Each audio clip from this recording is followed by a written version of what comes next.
Good morning, good afternoon, and good evening to you all. First of all, I would like to warmly welcome you to the second webinar of the series Toward Ocean Energy Readiness in IRA member states.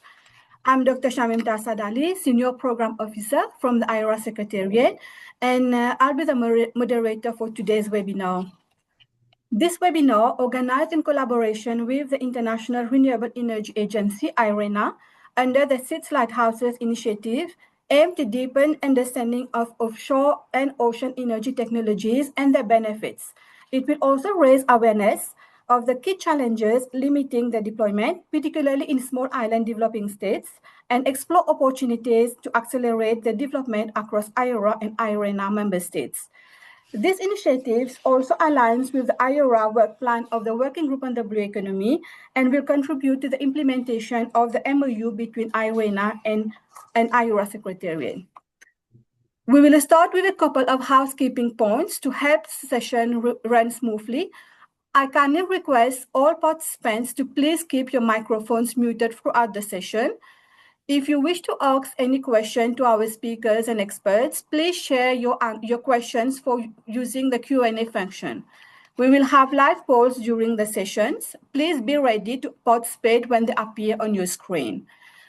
I will now proceed with a short recap of the first webinar that we had in March. Let me brief you about it. We had a first webinar on 26 March 2026 on offshore renewable energy technology. We focus on offshore wind and floating solar PV technologies, where we introduce key technologies, shared global experiences and case studies, discuss deployment barriers, and identifying ways to strengthen capacity and partnership to accelerate implementation and investment. This webinar will take a similar approach. We focus on ocean energy technologies.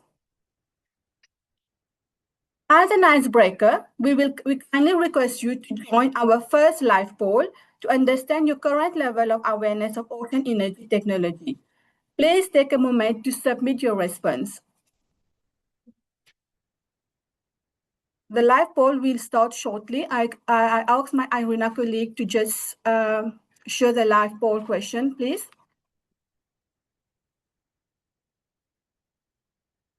This is our live poll question, the first live poll question. How would you rate your current level of familiarity with ocean energy technology? So the first option is very limited. The second one is basic, intermediate, and the last one is advanced.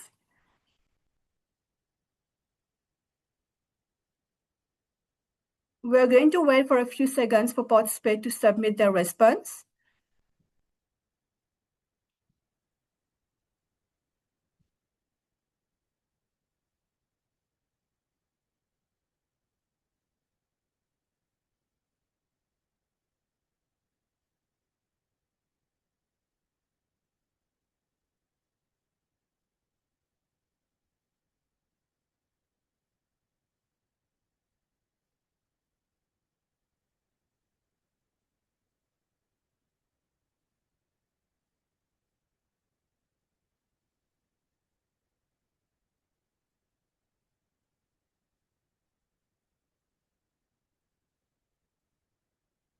We're going to wait for a few more seconds.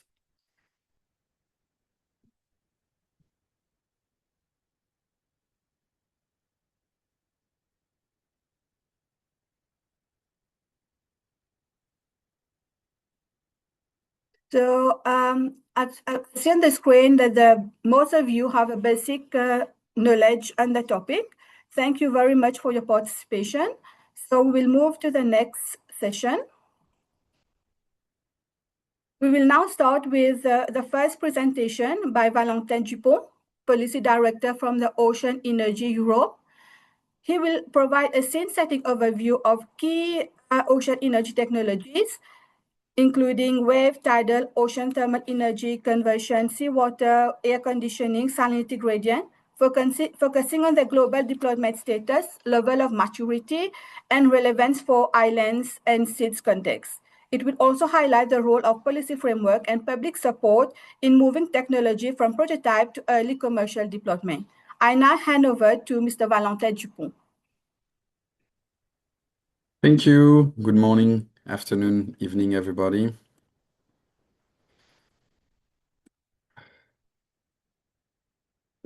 Can you confirm that you can see my screen? Yes. Can you see my screen? Yes, we Yeah. can see your screen, Valentin. Okay, great. Thank you. So I'm Valentin Dupont, Policy Director of Ocean Energy Europe. And first, my thanks to Irina for the invitation and for hosting this webinar today. So OceanG Europe is the voice of the OceanG sector in Europe. We are also the largest network of OceanG professionals in the world. We represent 5 ocean technologies, as you said, ocean energy thermal conversion technologies that use the difference in sea temperature to produce power. This technology is essentially at the prototype stage. There are few projects under development in Asia, but we don't have any member pursuing OTEC in Europe at the moment. Seawater air conditioning, which is a technology akin to a big heat pump in the water. It's already commercial, and we have 2 projects in operation in France, in Marseille, exactly. Salinity gradient, which is a technology that uses the difference in salinity in the water to produce power. There's 1 prototype in operation in the Netherlands. It's called Redstack. And tidal stream, which produces energy from the tide, and wave energy that produces energy from the wave. Tidal and wave energy are the most advanced technology among the 5 at the moment, so I will focus my intervention on them. But first, why OceanG makes sense for island nations? Number 1, because there's a massive potential globally, and all small islands, developing states have an OceanG potential. Number 2, because it's a domestic resource that's right there at home, and it's manufactured locally, which is both good for energy security, strategic autonomy, but also for economic development. It's also a good opportunity for islands to access affordable power and move away from diesel generation imports that we know are very, very expensive, and actually more expensive than ever today. It's a technology, both wave and tidal, that are very scalable, like established renewable, so very easy to mass manufacture, essentially. Both highly predictable, which we know helps the power system, both in island and in mainland. They're also a very good complement to wind and solar, and the reason for that is because they produce power at different time. I'll get back to that. They're mostly invisible, if not completely invisible, from the shore, which we know is important for social acceptabilities. So social acceptability, in particular for islands that depend on tourists for economic development, for tourism, for economic development. It uses small sea areas. Devices you'll see are smaller than what you would basically see offshore generally, which also limit the conflict between sea users. And last, it has no adverse effect on the environment. So essentially, it ticks a lot of boxes for island nations. In terms of potential, we've produced a literature review bringing together all the state of science on the resource, and it shows that the global potential of wave and tidal is up to 3,910 terawatt-hour. So that is equivalent to 13% of global power demand, which, to give you an order of magnitude, is about what hydropower produces today, and more than nuclear generation. So in a nutshell, the potential is very massive. OceanG is good for grid flexibility. I said that. Tidal produces when there is tide, which is basically 90% of the time, and wave is created by the wind blowing over the surface of the water. So you can think of wave essentially as a giant wind battery. And what it means is that it can produce when there's wind, but also a few hours after the wind has died down.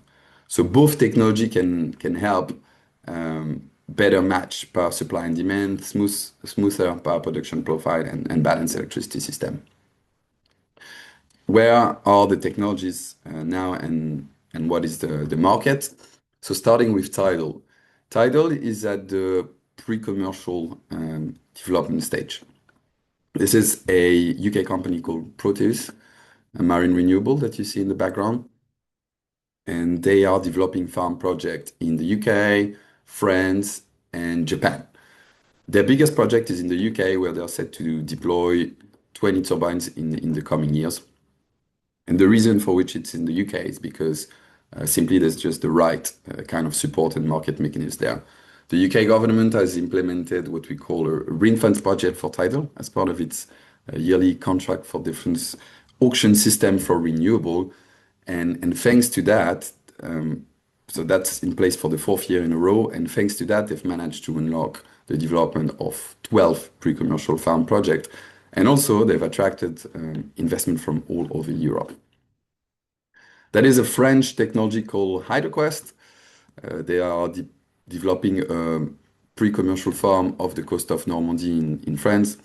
And they've received a package from the French government, including a grant of 75 million and a feed-in tariff to deploy the farm in the coming years.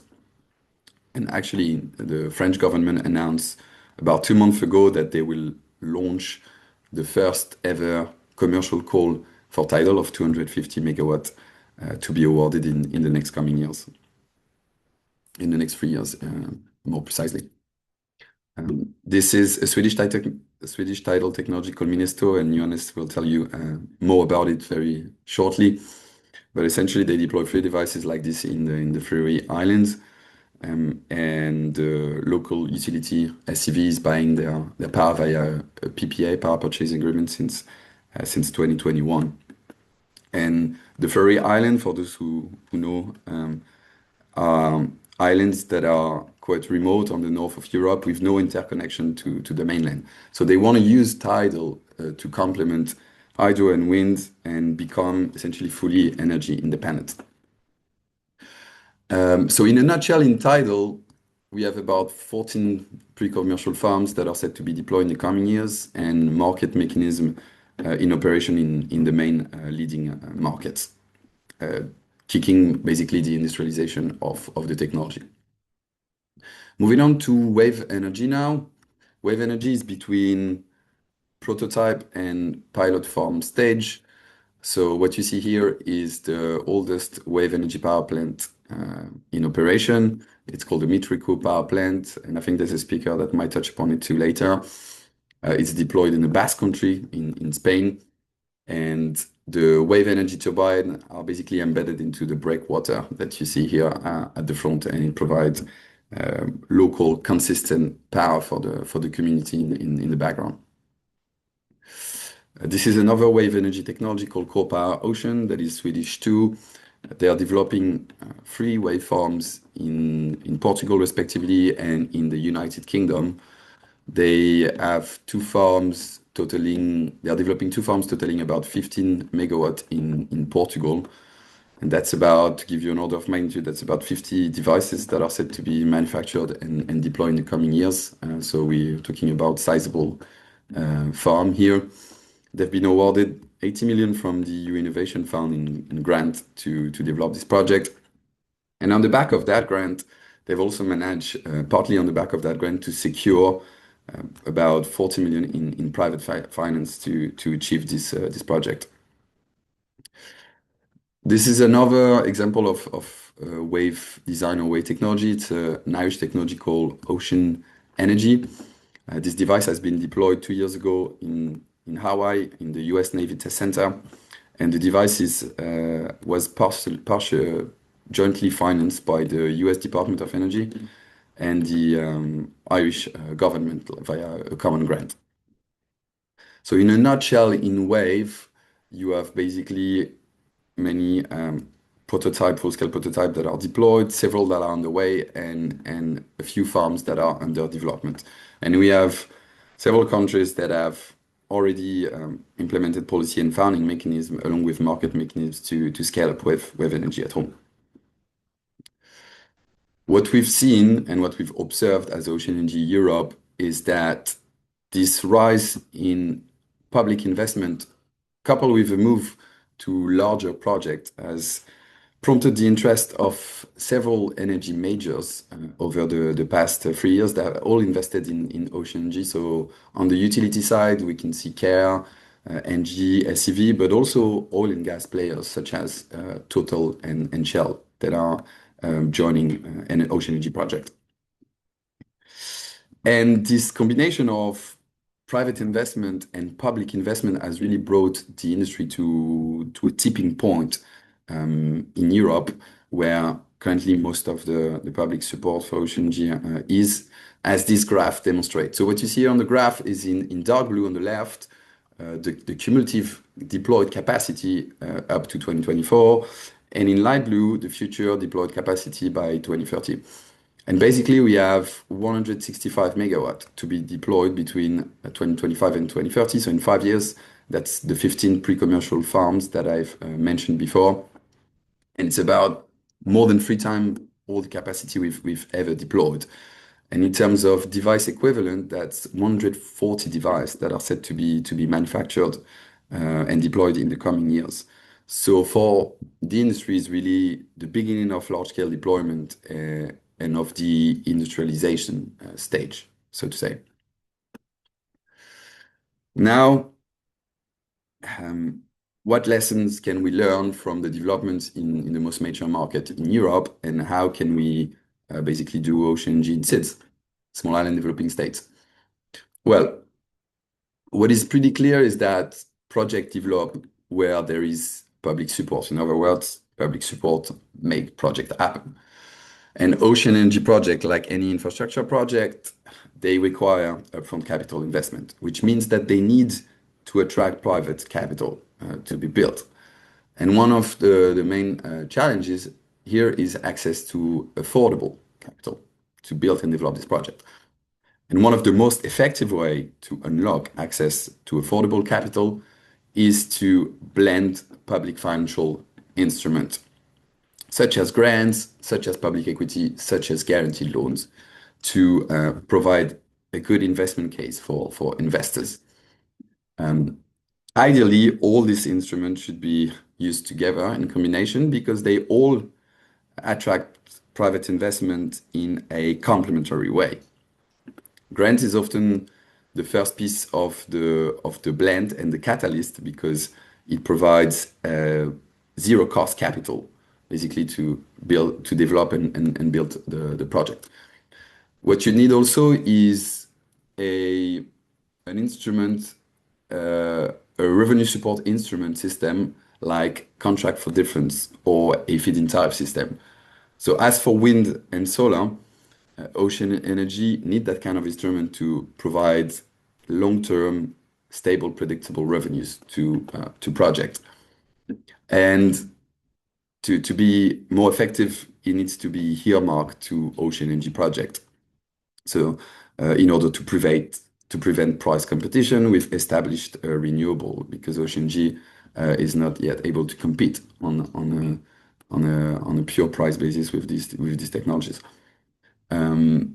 So this is key to provide a price support to this project to enable them to generate power sustainably. If you want more information on these instruments, we've produced actually with IRENA a joint report that is highlighted here in the right-hand side called Scaling Up Investment in Ocean Energy that explains basically how you scale up ocean energy being a government or a small island developing state. And it turns out that using this instrument, so blending public financial instrument and revenue support systems are a proven recipe because it's exactly how we scaled up wind and solar in the past and across the world. And it's already working in ocean energy. For instance, I've mentioned Core Power, that on the back of the grant that they've received, they managed to raise 32 million of private capital. So that grant really managed to pull private investment into project, and we have many more examples of that. In terms of earmark revenue support, I think the UK CMD is probably the most speaking example.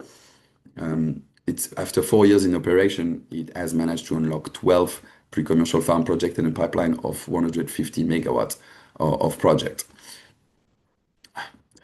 And other than this instrument, what what kind of finance can help small island developing states develop ocean energy. One thing that has been underutilized so far is climate finance and development funds. So like grants from the EU development funds or public financial instrument, again, grants or guaranteed loans from the World Bank. I mean, we have somebody from the World Bank, so I'll be curious to hear about what's possible here.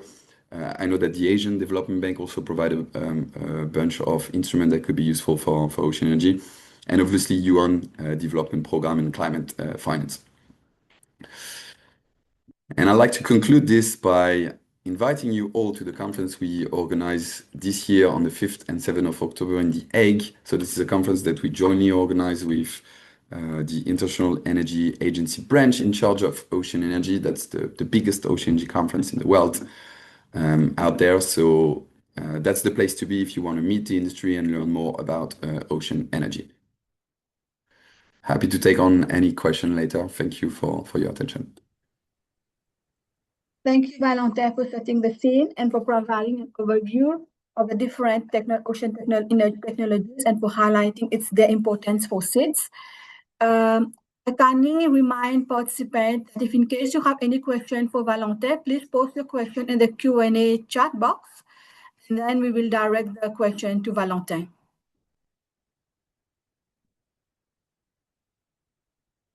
So we now move to the next session.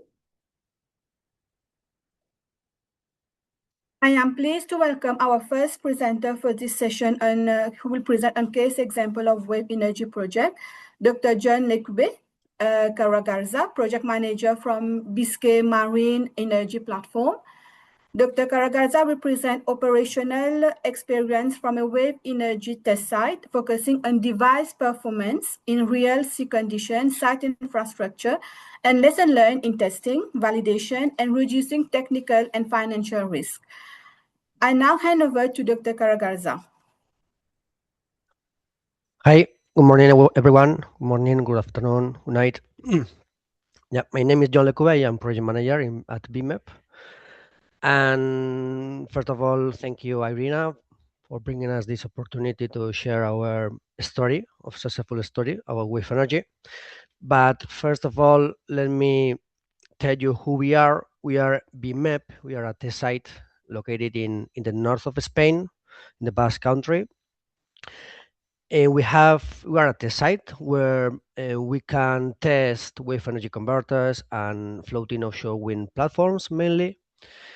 And we are a public company, as our two mother companies are the Energy Agency of the Basque Country and the Energy Agency of the Spanish government.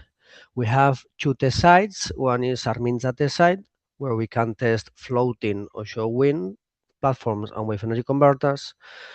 And the other one is, as Valentin mentioned, the Montreco Wave Power Plant, which is the successful story about wave energy. And I will focus my presentation today in around this power plant. So Montreco Wave Power Plant was built in 2011. It's operational since 2011, almost 15 years of operation, continuous operation. Is the longest, I would say, worldwide, with grid connection that is operating for so long time.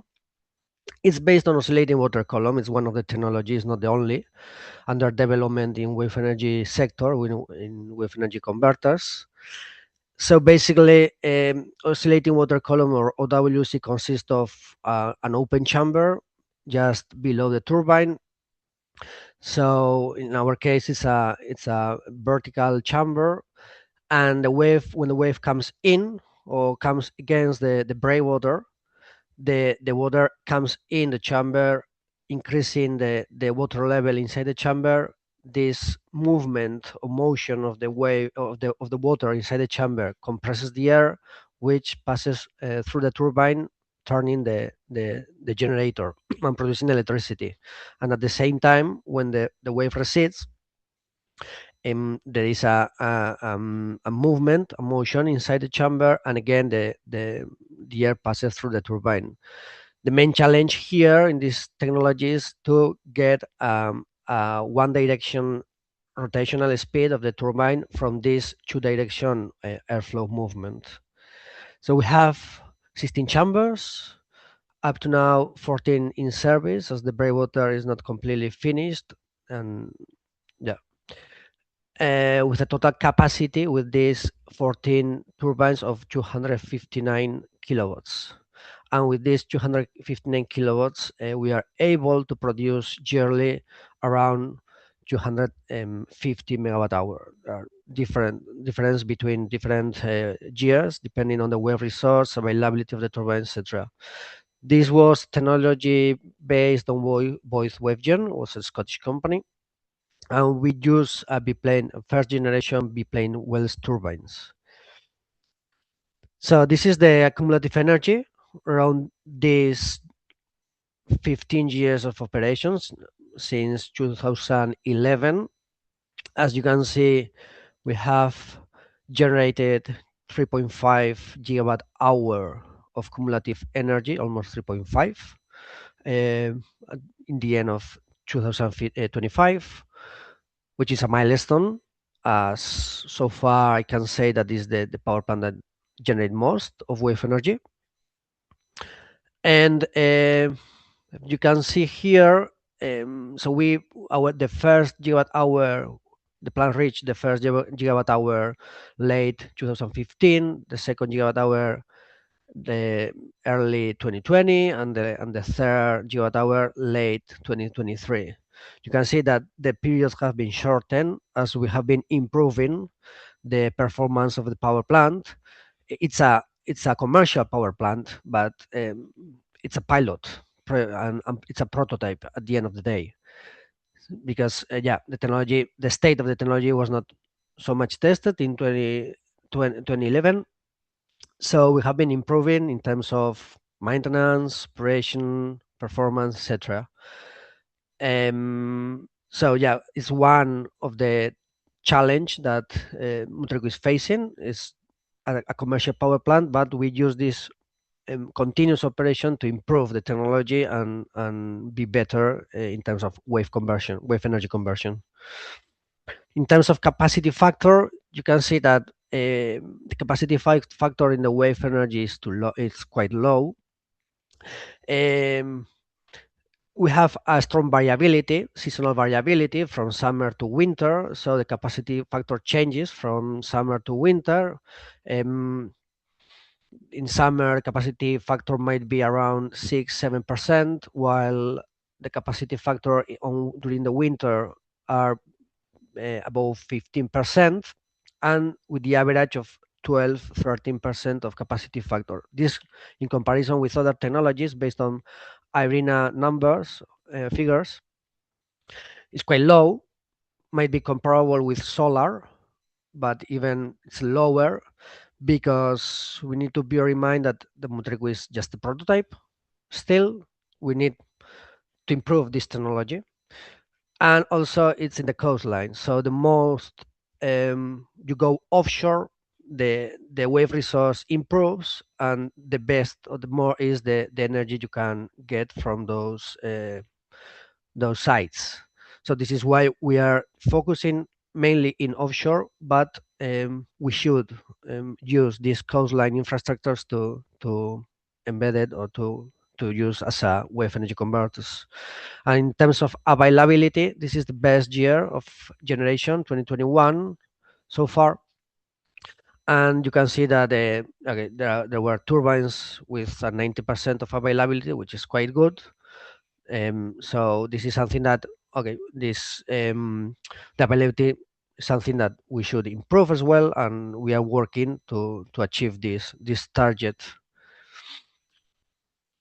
One of the main challenges is salt and humidity. So this is the Wells turbine. It's currently installed at Montrecu Wave Power Plant. It's a Wells turbine, 5-bladed Wells turbine, and mainly we face some challenges related with salt accumulation. We need to use fresh water in order to avoid this salt layer to be embedded in the turbine. We have also pitting corrosion, as we are using aluminium, or cathodic corrosion as well. yeah, we have also mechanical problems with the bearings, especially because axial force that when the air pushes the turbine, etc. So this is a rough vision of the maintenance we have at the power plant. As I said, the problems, the most of the problems are focused on the bearing or are related to the bearing replacement, etc. We need to replace or we need to balance turbines time to time, etc. Some problems related with electrical, as yeah, it's normal. And then the right um, graphic shows that we are able to perform maintenance or do maintenance all the year. We are not talking about weather windows as we should offshore because the conditions are not so rough as we are in the breakwater. The access is easy. There are few days that we cannot access to a power plant because a bad weather or too high sea states.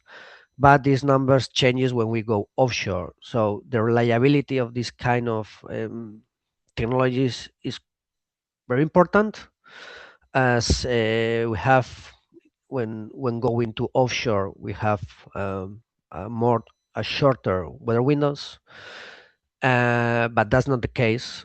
Fortunately, that's not the case of the Mutriku wave power plant. We can perform even in January. We can perform maintenance. And the Mutriku wave power plant has activated a supply chain in the Basque Country. We have a Basque Energy cluster which gathers all the companies in wave energy under the brand of Wave Energy Basque Country. And thanks in among other projects, thanks to Mutriku, yeah, there are a lot of companies working around the power plant, improving the old technologies, turbines, designing new turbines, doing maintenance, electrical and mechanical, etc. And one of the challenge we are facing now is the Turbo Wave program launched by the Basque Energy Agency, which is our mother company. It's a public procurement. In yeah, rated in two directions. One was to renew the turbines, as we are operating 15 years with the same turbine, and we understand that now the stage of the sector is better than in 2011. So the sector is able to design a new, more efficient turbines and more reliable turbines. And the other challenge is to incorporate new designs to the market, as there are other companies that are developing wave energy converters based on oscillating water column, floating wave energy converters. So the aim is to bring more turbine designs and tested, validated, which is important, to the market. So was designed in three phases. Uh, Initially designed for 6 developers, but we just get um, 5 consistent proposals. So 5 companies started this travel, and we are now just starting the phase 3, starting the deployment of 1 year of operation in Monterrey Wave Power Plant, where 2 of these 5 technologies will be tested and validated during 1 year of demonstration project. So the 2 winners of the project are Arrecife Energy Systems and IDOM, both located or based on the Basque Country. One on the left is the cross-flow turbine, which is a bit a new concept or not so standard concept within the oscillating water column technologies, and the other one is more sophisticated and late generation Wells turbine. So Arrecife installed their turbine last week, sorry, and they are now in the commissioning process, and we expect IDOM to be installed in May. And last but not least, I would like to mention the role of the power plant focused on the public awareness, as this is something that we should focus as well. Um, So just to say that the Montreco Wave Power Plant is a real example where we can use to show citizens how it works, which is the role that plays, and something that wave energy is something that is tangible. It's a from concept to reality. So because we are operating this power plant since 2011, and this is a good message for the sector and investors, policymakers, etc. We offer also education, as a lot of scholars can visit this and should often visit this power plant.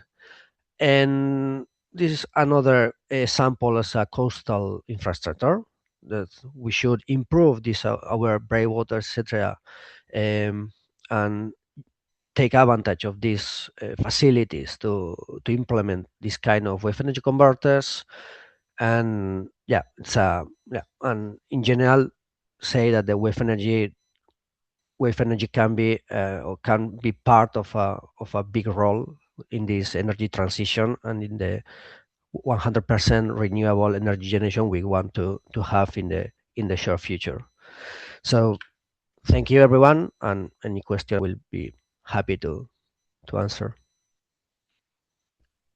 Thank you, Dr. John, for the insightful presentation. We will let you know if there's any questions from the chat box, and we will now move to the next presentation.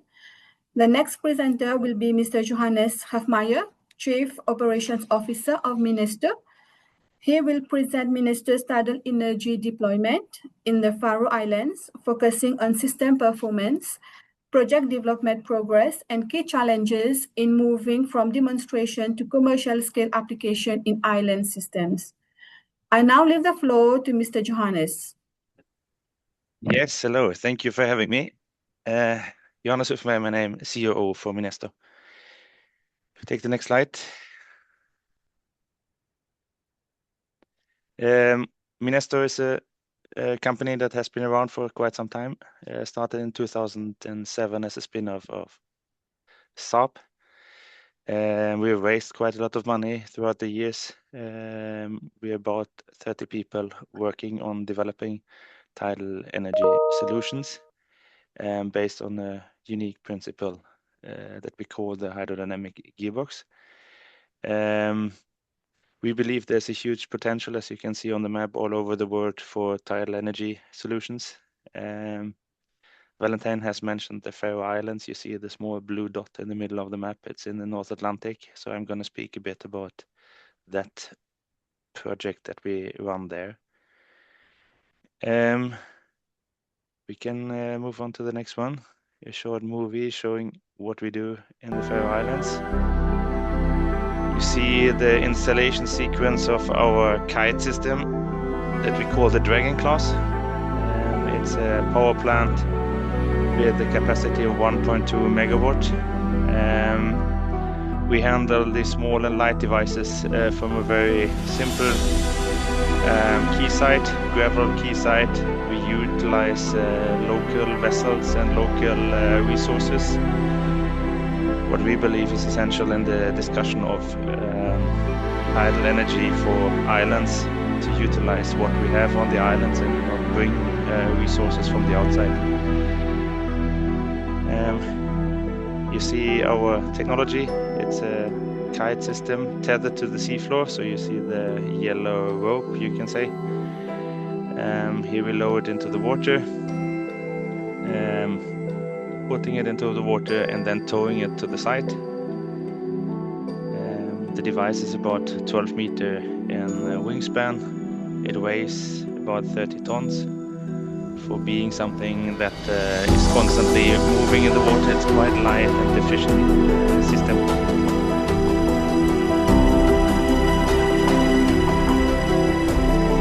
So here we tow the device to the site and start lowering it down to the seafloor, and then it's going to be ready for production. It's a quick turnaround. It takes about a bit more than 2 hours to install our devices. You see we are pretty near shore, so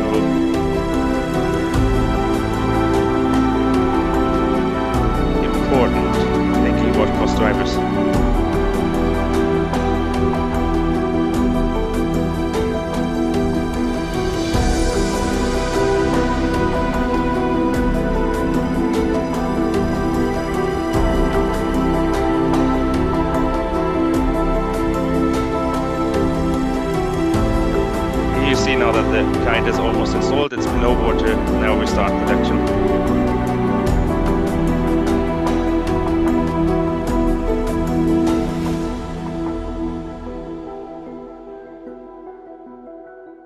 Yes, we can take the next slide.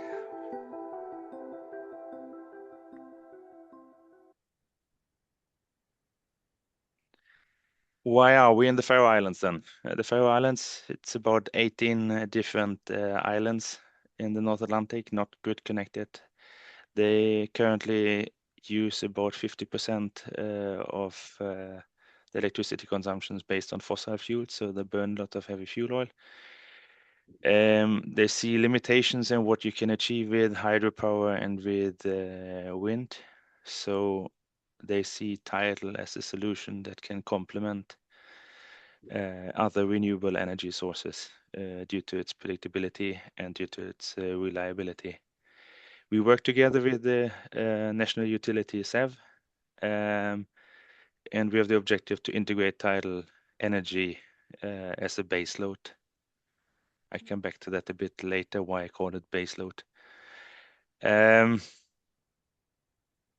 Our long-term common roadmap is to install more than 200 megawatt tidal capacity in the Faroe Islands, which corresponds to about 40% of the electricity demand. That will secure that wind can be expanded and that the fossil fuels can be replaced. What we further do is there's some of the islands non-grid connected with the very small, with about 20 households each. They run on diesel 24/7. There we also believe that tidal energy together with the battery storage can make a difference to make these islands green. We see this as a global reference case for remote coastal systems. And I'm happy to welcome anyone who's interested to the Faroe Islands to see both the beautiful nature but also how our technology works. Take the next slide.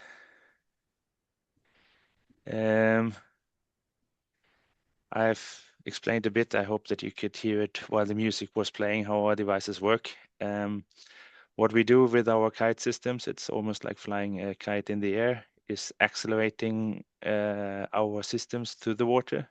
Tidal streams are often quite slow, 2 to 3 meters per second.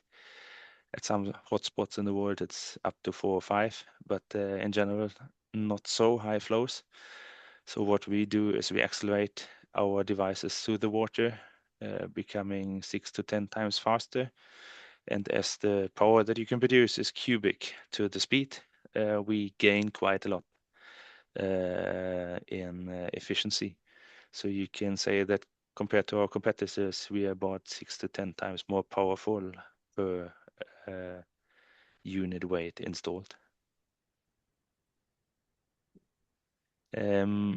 Another characteristic that is important when it comes to this is that we can produce in very low flows, which is essential to provide base power.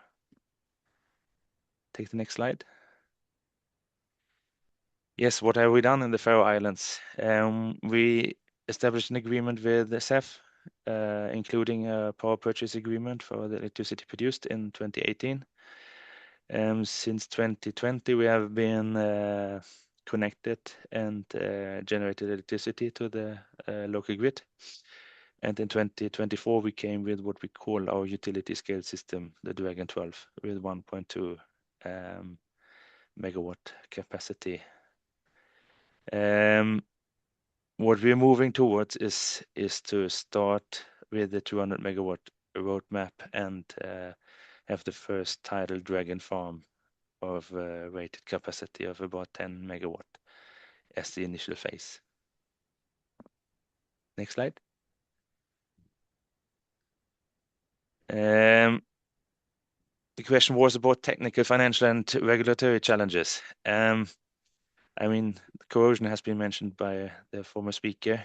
Our advantage is that we are subsea only, so we are not exposed to the splash zone and to the more aggressive environment at the sea surface. I've mentioned the quick launch and recovery system that we utilize. So whatever reliability or durability issues you could see, we have moving parts We have bearing seals. It can be easily replaced as we have small systems, not requiring huge vessels. The grid integration in small island communities is easy. We are often close to shore with our installations, so short export array cables needed. Financial challenges. It's early stage. Valentine mentioned pre-commercial. We need to prove that we are reliable and can do our job to minimize the risk for investors. We believe that scaling up the stage that we are at now is important to achieve cost competitiveness. Still, we need quite a lot of capex to get these projects up and running. So we have a staged approach in building smaller parks and scaling up this over time. It's often raised that consenting and environmental impact are issues. We have seen we're probably the only tidal developer that has achieved permits in several countries to deploy tidal energy. We see that close collaboration and stakeholder involvement is essential to get it done, but it's absolutely possible. Take the next one. How to come through then with the projects. It's important to have financial security by PPAs. It's, as earlier mentioned, public funding like EU grants or other grants essential for the early stage projects. And economies of scale are important. What we see in the Faroe Islands, they have a roadmap to become fossil free by 2030. So they huge local drivers to improve emissions. So really important to get that and to strengthen the project bankability. I've mentioned stakeholder coordination and what we believe with technology deployment strategies is to start with pilot and demonstration units in smaller ways to reach through. Next one, please.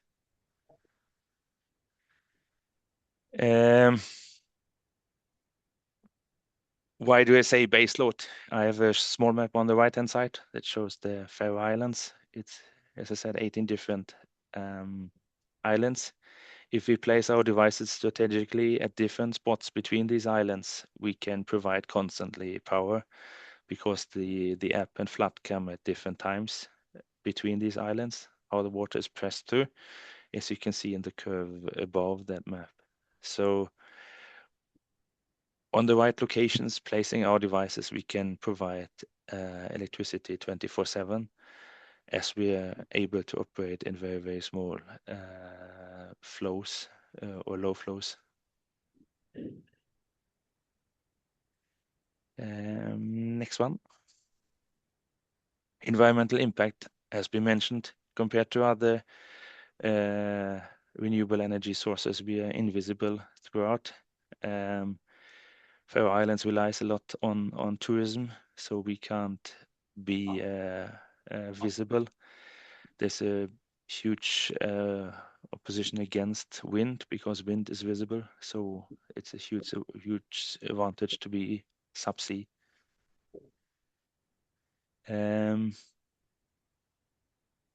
One more slide on costs. We believe the scaling up will ensure that our technology will break through within tidal.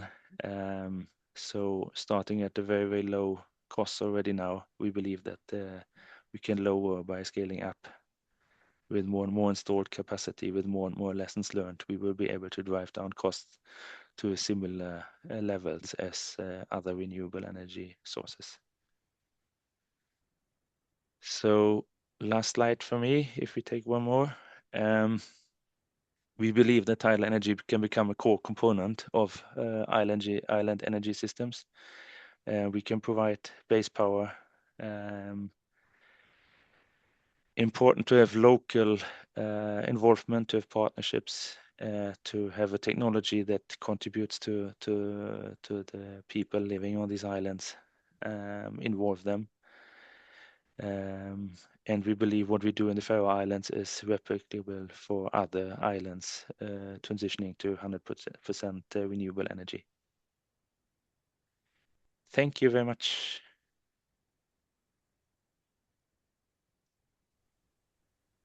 Thank you, Mr. Johannes, for your presentation and for providing detailed information on Minister's technology, as well as its relevance to SIDS and as well as its importance and relevance to SIDS. Thank you very much. We will now move to the next presentation, and I'm pleased to welcome our next presenter, Professor Yasuyuki Ikegami, Director from Saga University, who will present applied research and pilot experience in OTEC, focusing on system design, thermal resource requirements, and technical and economic constraints affecting deployment in island environments. Dr. Yasuyuki, the floor is yours.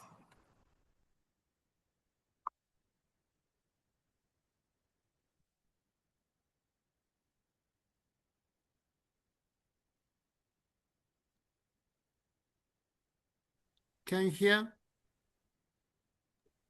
Yes. Yes, we can hear you. Thank you. Yeah. Thank you, give me opportunities. So, my name is Yasuyuki Ikegami. I would like to introduce a case example of the OTEC, especially just a moment.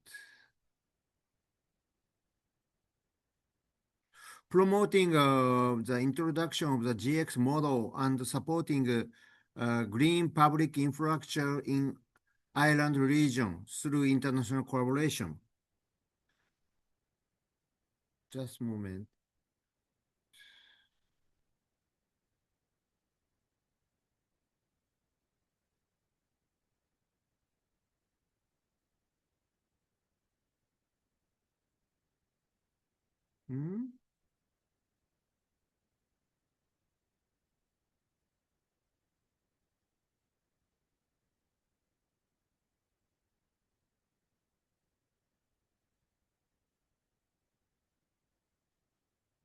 Sorry, just a moment.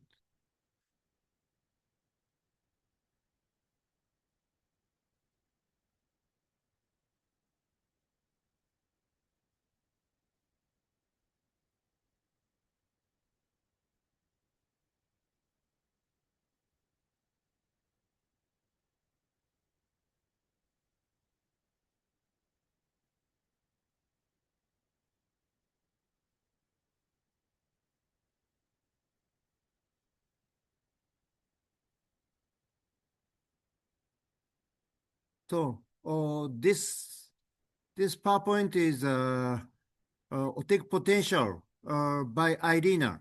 So, regarding all ocean energies, OTEC is a high potential than another ocean energies. By the way, OTEC potential is a limited area. This area is a high potential, but white area is a low potential. So this area has a huge, large temperature difference. Ocean thermal energy. Ocean thermal energy is between surface water and deep sea water. Deep sea water about 600 meter to 10,000, 1,000 meter depths. So this Pacific Island and Caribbean Island has ongoing the project. So I would like to introduce COP28. The SEEDSDOC, Small Island Developing State, is a press release. COP28 sees in the disparate situation as we have a little space left to deploy land-based solar PV and wind to meet our energy needs. The ocean is our resource of the last resort. On this press release is a 2 ocean project is requested by SEEDS. So one of the project is a Kumejima model using OTEC, Ocean Thermal Energy Conversion. Kumejima model is as a promising solution for the addressing the critical challenge faced by island region worldwide. As a one solution for the GX model sustainability society. So after COP29, Japanese government introduced the Kumejima model and OTEC. If you want to interested, please reach to this YouTube model. So after that, last COP30, I am invited the Brazil government. So I introduced Kumejima model on the COP30s. So Kumejima is a very, very small island, about 1,000 population. Southern Japan, Tokyo, Kyushu, and Kumejima close to the Okinawa. And area is a very small, 60 cubic meter, square kilometer. But very famous in Kumejima because the world first demonstration is a success. So Saga University is contributed the optimum design, the whole system, and novel high performance two-stage ranking cycle and high performance heat exchangers. So and already connected the private sectors. Operation 5-year continuous, the world success. So Kumejima model is not only OTEC, not only energies. So Kumejima model, after you post deep sea oil, warm sea oil, so using the protect the coral and oyster and micro gauge and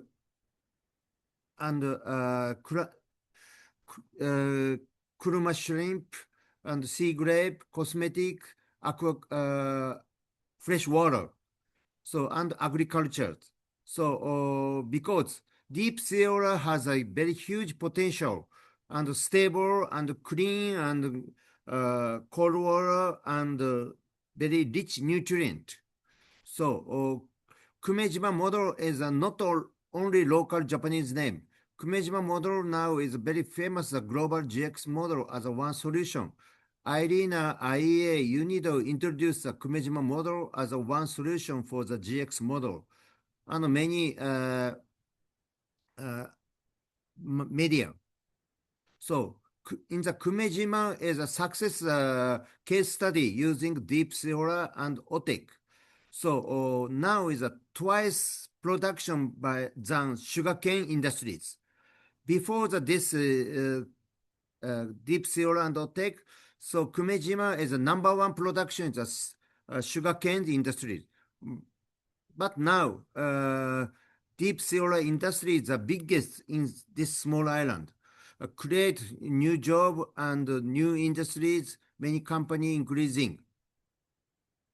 24 million US dollar per year. So Kumejima announcement energy vision until 2040. So 100% renewable energies. OTEC is a 24 hours can constant energy, so can be base load. OTEC base load, solar PV, and battery. First planning the 1 megawatt OTEC, next 5 megawatt floating OTEC.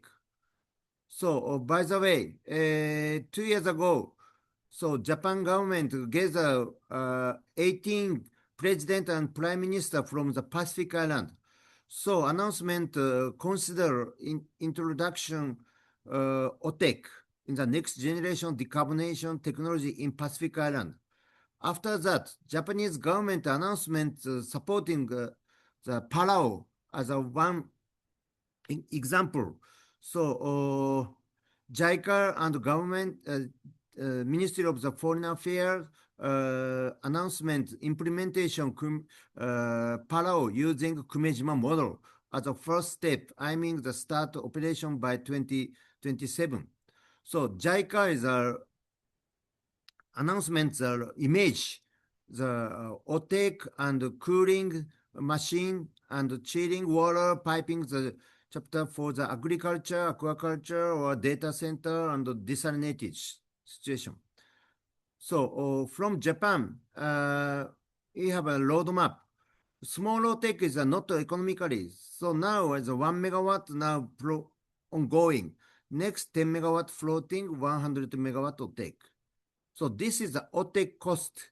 So announcement the Japanese government NEDO. So OTEC is has a scale merit. Small OTEC is not economically. 1 megawatt close to the diesel. By the way, if we joint it to deep solar application, so we can decrease the cost. So because share the cost of deep solar intake tube. So 10 megawatt near the coal or gas fossil power generation is very similar. Now recently we developed the advanced technology, so we can decrease the 1 cent per kilowatt hour. So now 200 kilowatt heat exchanger for 1 megawatt OTEC now planning, supported by Ministry of Environment and Moru Industry and Saga University now progress. So by the way, intake pipe is very costly. So by the way, in the world, 28 site, 45 already installed the intake tube for the deep solar. Indian, Taiwan, South Korea, Japan. Japan is 18 deep solar intake tube, and the US and French Polynesia. So in this, for the promoting the DX model using deep solar for small island region. So I propose an investment for the implementation onshore ocean water intake as a blue GX social infrastructure. We call the BGSI and island region with support for the infrastructure organization. So this is deep solar distributed. So fishery business, agriculture business, business, power generation business. So usage fees paying. So all industries get income and production. This concept is very important to for the small island region, because small island region don't need the highway or subway. So if you install the infrastructures, the deep solar intake tube, so you can realize the GX model for the sustainable societies. Thank you. Arigato. Okay. Thank you, Professor, for showcasing the work being done by the Saga University. I will now move to the next presentation by Ms. Coralie Vanoy, Investment Officer from the International Finance Corporation from the World Bank. Coralie will present the seawater air conditioning project in Mauritius, focusing on project structuring, financing considerations, implementation progress, and key lessons for replication and scale-up in island and SIDS context. Coralie, I now leave the floor to you. Thank you.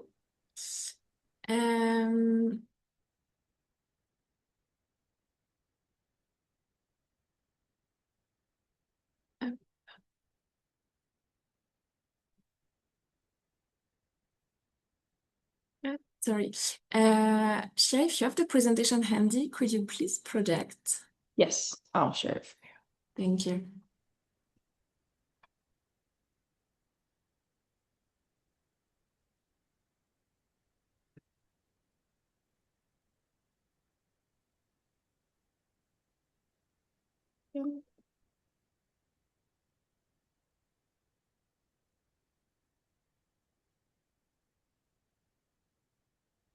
Okay, everybody can see my Thank you screen. very much.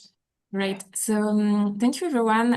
Thank you for organizing that event. So I'm working at the World Bank and to the World Bank Group. So currently at IFC before the World Bank. But when we discuss about ocean energy, it takes the whole World Bank Group to collaborate together. So I'm here representing both World Bank and IFC. So you can move to the next slide, please. Thank you.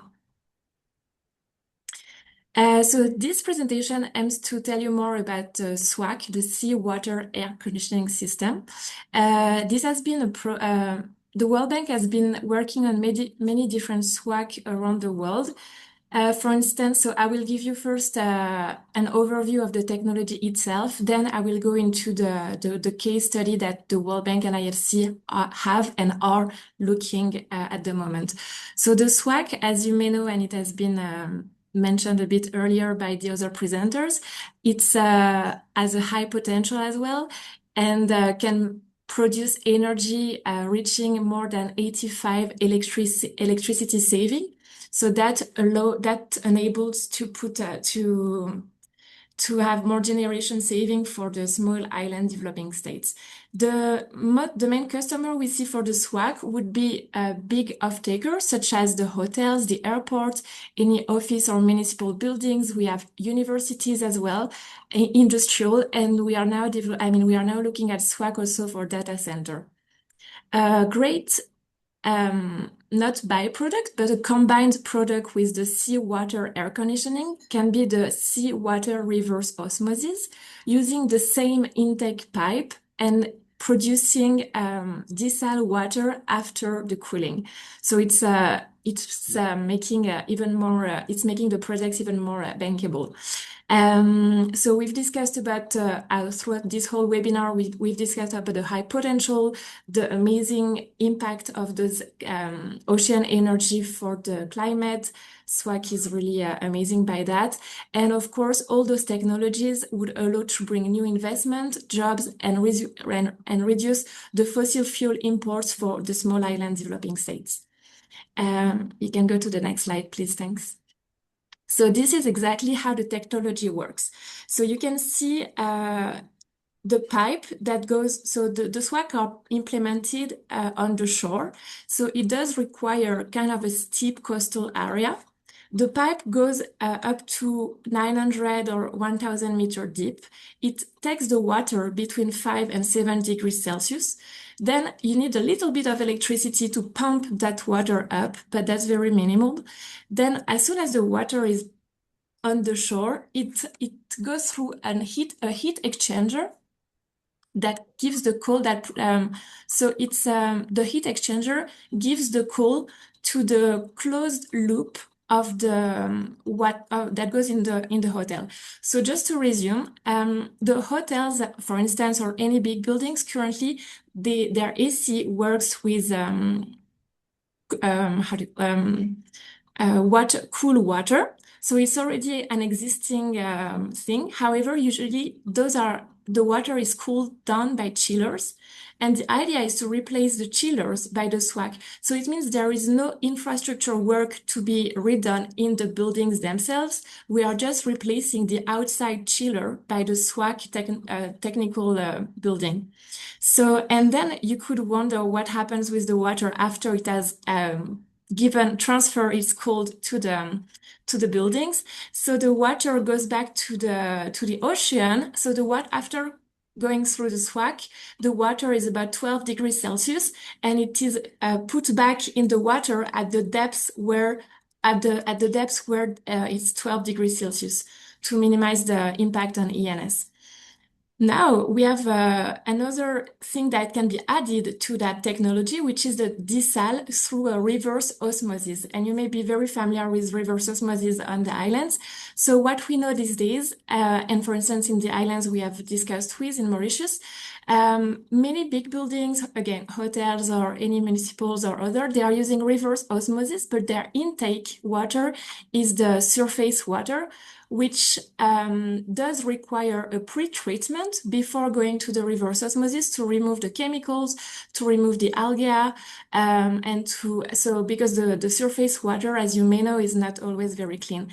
And we have thought, some developers have developed the idea of using the water from 900 meter deep to use it. So first it goes through the SWAC, it transfers its cold to provide the the air conditioning to the buildings, and then before being sent back to the water, to the ocean, it goes through a reverse osmosis. So the benefits of that is that you have water from the depths, which is really pure, so you don't need any chemical treatment, and you're saving a lot on the cost of the reverse osmosis because you don't need to change the membrane that often. We can go to the next, and as the other colleagues have mentioned, there are also potential in the aquaculture and agriculture. So you can go to the next slide, thank you. So these are some SWACs that are either operational today or under construction. So we have mentioned, of course, the three SWAC of French Polynesia. One of the most famous one is the one of the Hospital of Papeete, which has been financed by the French Development Bank and the European Investment Bank, as well as the government of Papeete. We have very big ones that have been there for many years, such as the one in Lake Toronto. As you see, we have the one that we just discussed about in Japan, which is under at the Research Institute. Okay, so anyway, so just a quick clarification on that slide. Some of the SWACs, such as the one in Lake Toronto, are done with lake water. And the ones such as the ones in French Polynesia are done with ocean water. So that changes a bit the technology, but the idea of transferring the cold of the water remains exactly the same and has been proven. Next slide, please. So now I want to give you a few examples that have been existing for many years. Again, this is a deep dive on the district cooling of Lake Toronto. It has been installed in 2004. So it's a SWAC based with the water of Lake Toronto that helps provide the AC to 90 buildings today. So it is a 80% electricity saving, and they are currently providing more than 40,000 tons of cooling. So they are doing an extension, which really proves that it is a technology that works. Even when developed by municipalities, they really want to expand that one. You can go to the next slide, please. Thank you. This example, as I mentioned earlier, is a great one. It's been installed in 2022, and it really relates to what could be done in any small island developing states. So this is the SWAC for the Hospital of Tahiti that was financed by the government of French Polynesia, by the French Development Agency, as well as the European Investment Bank. It provides cooling for the whole hospital with 90% electricity saving, and it represents an electricity cost saving of $3 million USD per year. Again, the hospital cut their invoice on electricity by $3 million. The capex, the capex that was paid upfront by EIB, AFDB, and French Polynesia is 30 million USD, and they have already, and I think they plan to have it, they plan that the cost savings would be, they plan that the capex would be offset by the cost saving over 20 years, but now their cost savings are even higher than what they are expecting, and they plan for the capex to be reimbursed within 10 years. It created over 180 jobs. With 25 businesses, mostly local. You can go to the next slide, please.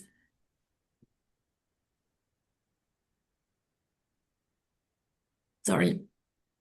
So to develop a SWAC, it does require heavy feasibility study work.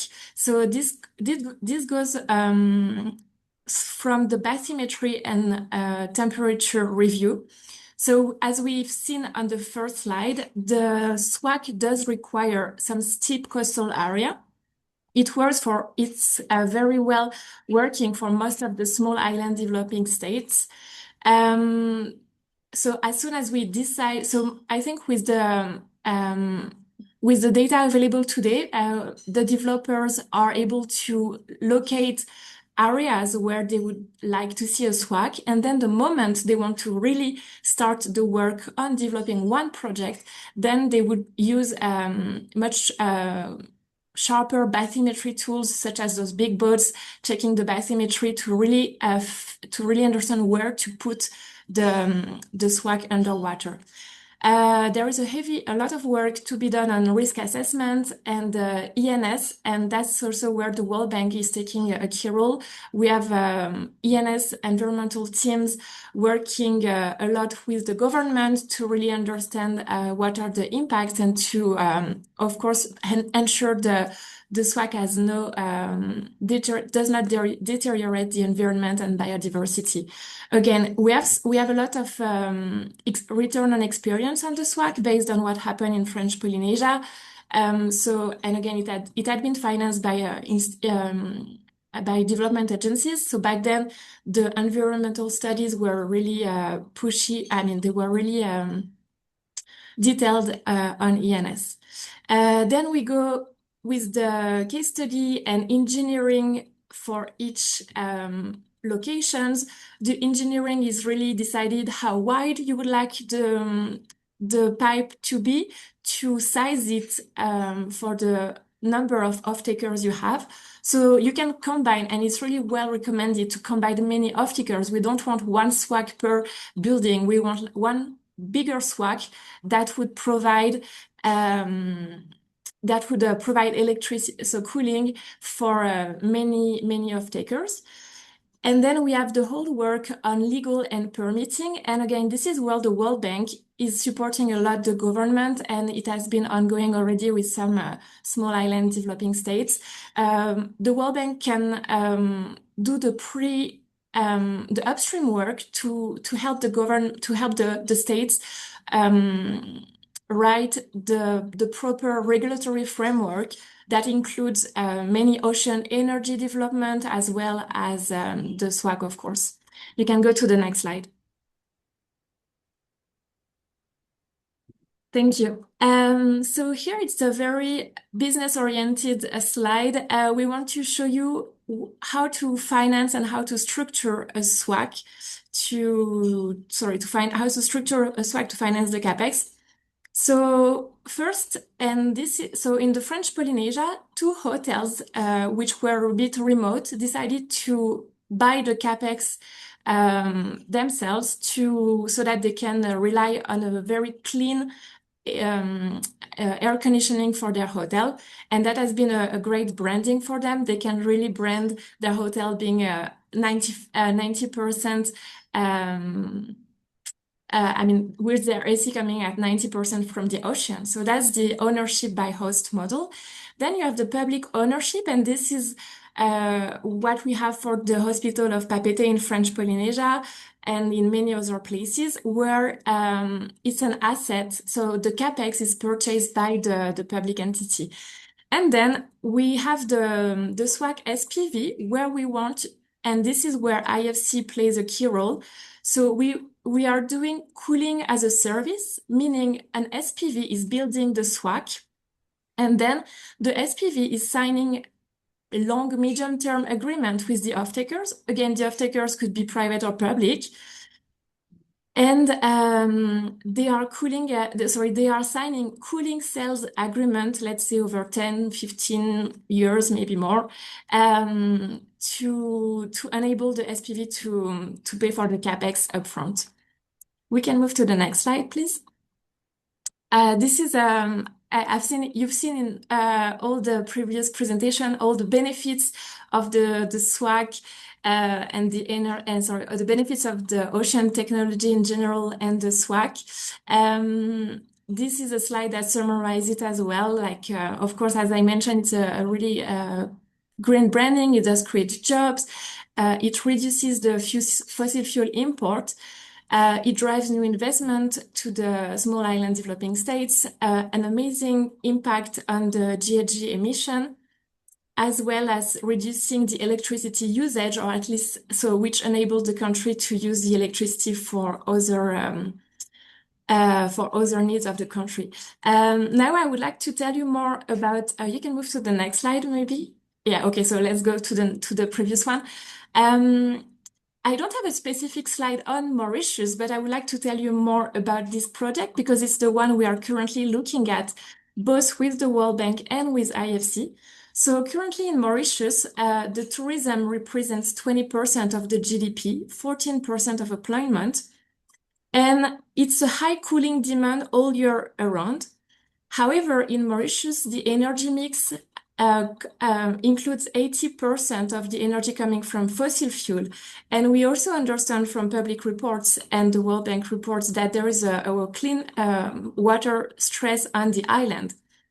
So that's why a few years back, a couple of years ago, and it's almost getting to the end now, the World Bank has started an early stage support with the government of Mauritius.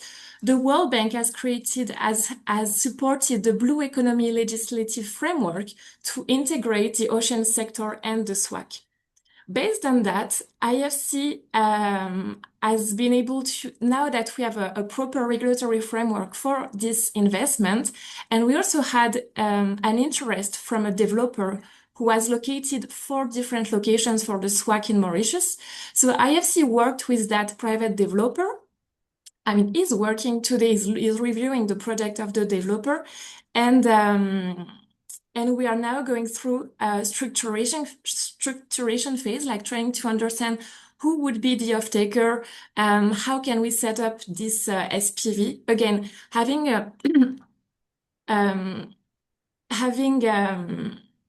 the cooling as a service will be the first time ever, because most of the models these days are either privately owned or publicly owned. I wanted to highlight the import, and that's for really everyone around the table. I think we all want to see those ocean energy expand a lot through the world. It does require a really strong coordination between the different stakeholders, being the private, the public, the developmental agencies, and those collaboration needs to kick on early on. So this is, again, Mauritius is at the early stage of, we are still discussing. It's not yet a project that has been confirmed because it takes time. It's one of the first one, but we do see the collaboration between the World Bank.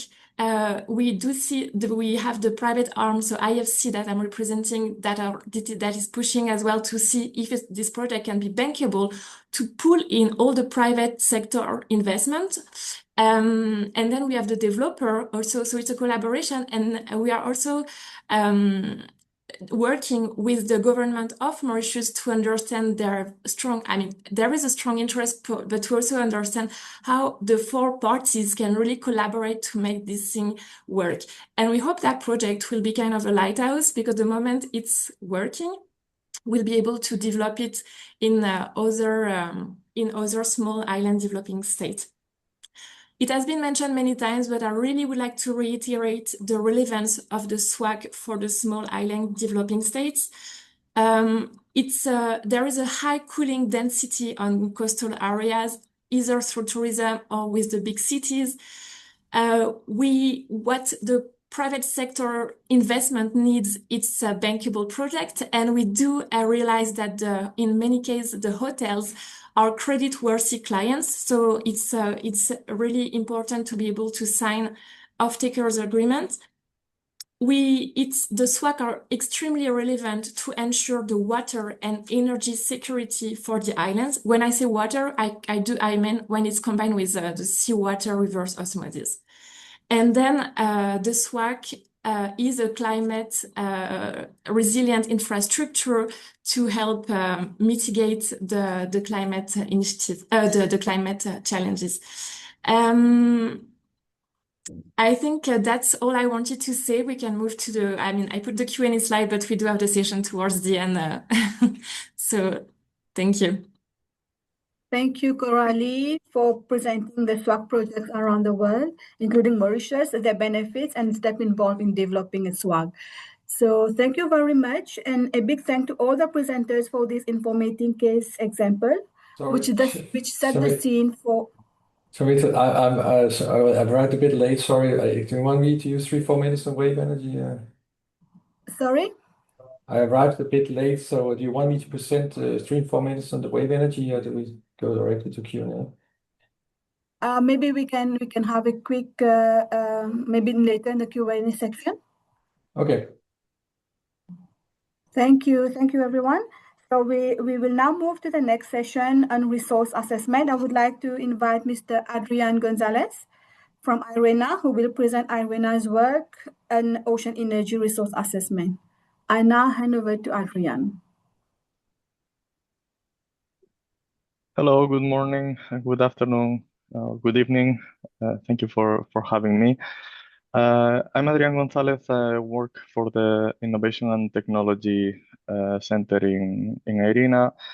And yeah, I want to make a brief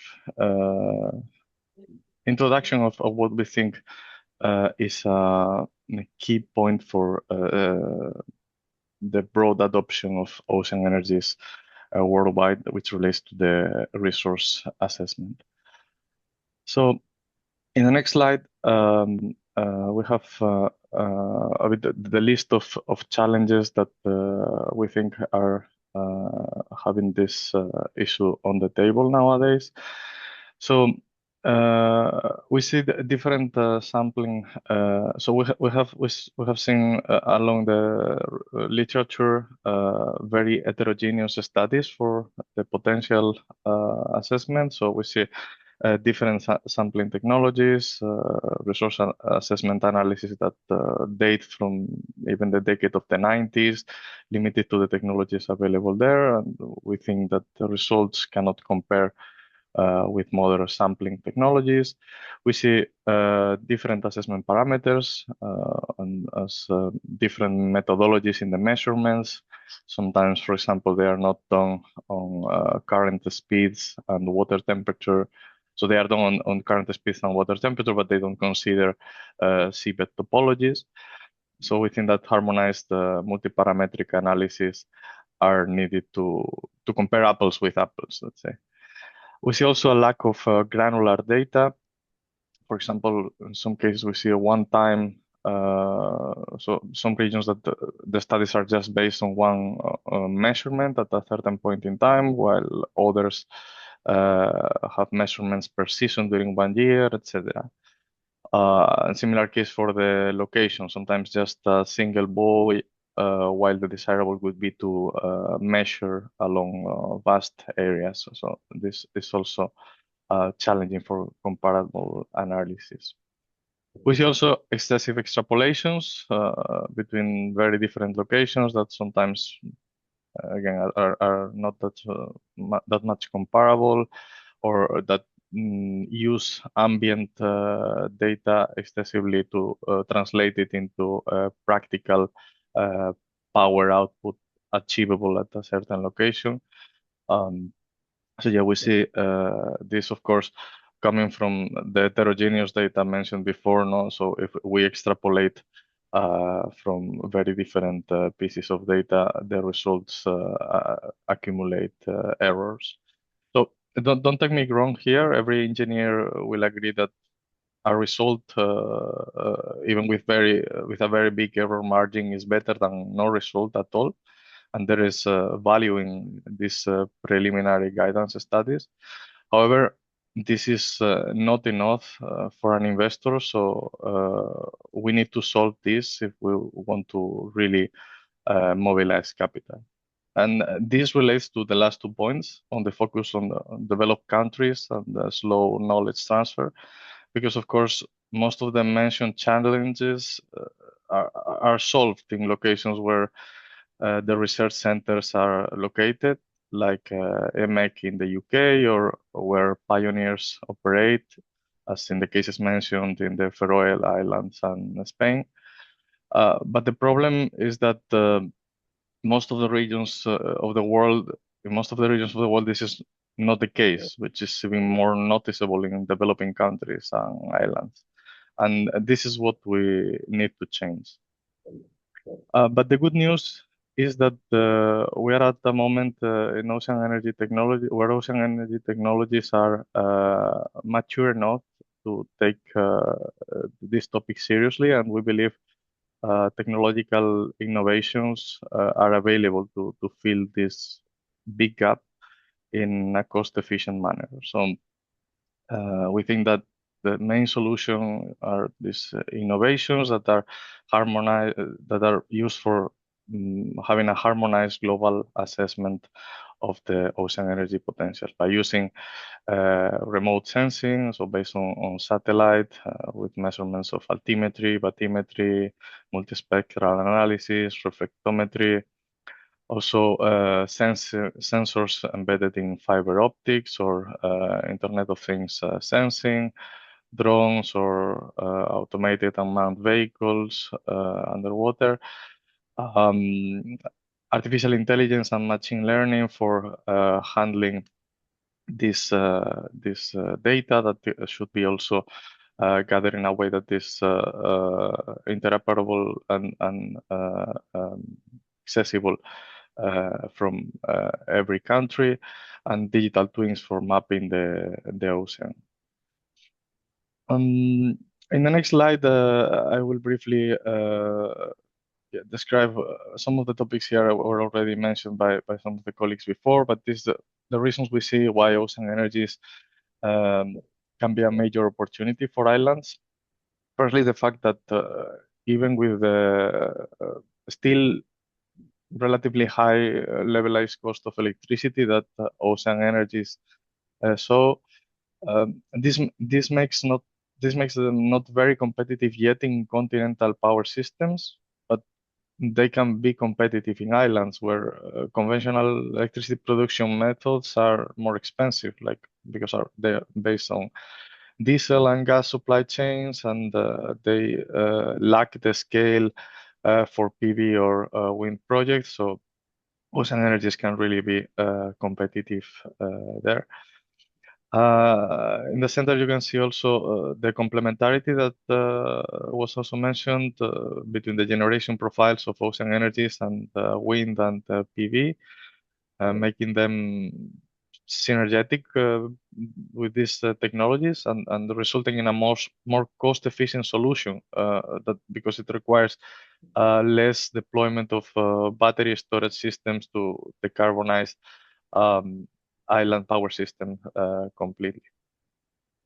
And last but not least, also the fact that while pilot or pre-commercial ocean energy projects can be not so relevant at this stage for continental power systems because of their size, this may cause issues for companies trying to scale up to get financial support because of precisely being in the middle, not anymore early innovative prototypes, but neither commercial yet.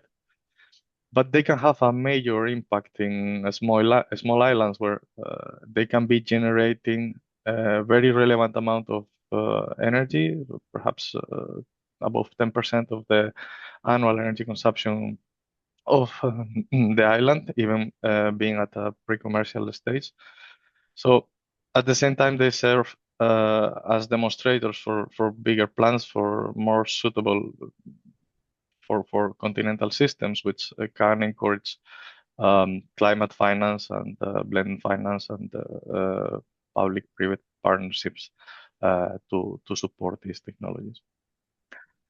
So yeah, in the next slide, just a brief summary of IRENA's work to date on the ocean energy field. The last one was the one that Valentin was mentioned before, our great collaboration with Ocean Energy Europe. And we are working this year precisely in a policy brief on recommendations for effective ocean energy resource assessment. And we will be launching soon a survey across IRENA members to get feedback on the understanding on the context in the islands and in the seas for moving this forward. So thank you very much. That's all from my side. Thank you, Adrian, for the presentation and for sharing IRENA's work on ocean energies. We will now move to the panel discussion, which will focus on practical pathways to advance ocean energy deployment in seas, addressing key constraints across financing, policy and regulation, project preparation and implementation. For this session, I'm pleased to hand over to Mr. Zafar Samdov, Head of Partnership at Arena, who will moderate the discussion. Mr. Zafar, the floor is yours. Thank you, Shannon Plus. Yes, my name is Zafar Samadov. I'm a head of the partnerships at Arena, and it's my great pleasure to moderate panel discussion today. The previous sessions have shown that the ocean energy technologies, wave, tidal, OTEC, and SWAG are no longer at conceptual stage. They are being tested, deployed, and many cases moving forward to commercial viability. At the same time, the progress remains uneven. Some technologies are advancing towards scale, while others are still navigating through early stage constraints. The challenge is no longer whether ocean energy works, but really whether we can create the conditions for it to scale. Some of the bottlenecks lie in the enabling conditions: financing, regulatory clarity, technical capacity, system integration. To explore this, I'm joined really by a great panel of experts representing project developers, policy, and finance. Some of the speakers already spoke today, and they shared their experiences, their projects. So we're really going to continue this conversation from the previous presentations. We have also new speakers in the panel. So I now really pleased to invite the panel speakers: Johannes Hofmeier, Chief Operations Officer at Minesto; Johan Bolek, Senior Hydrologist, AAC Consulting Group; Valentine Dupont, Policy Director, Ocean Energy Europe; Coralie Vanoye, Investment Officer, IFC; and Michael Hendrickson, CEO at Wave Piston. I invite all speakers to switch on their cameras. Thank you for joining us. The presentation's taken a bit longer time than we anticipated, so we have to recover some time back. I will ask one question to each of you. To save time, you're also welcome to directly answer some questions from the Q&A chat discussions, or you can do it in writing after the webinar. So the organizers will email the answers to the participants. Now, let me start with deployment realities. Johannes, Minesto work in the Faroe Islands is one of the most advanced tidal energy deployments in island systems.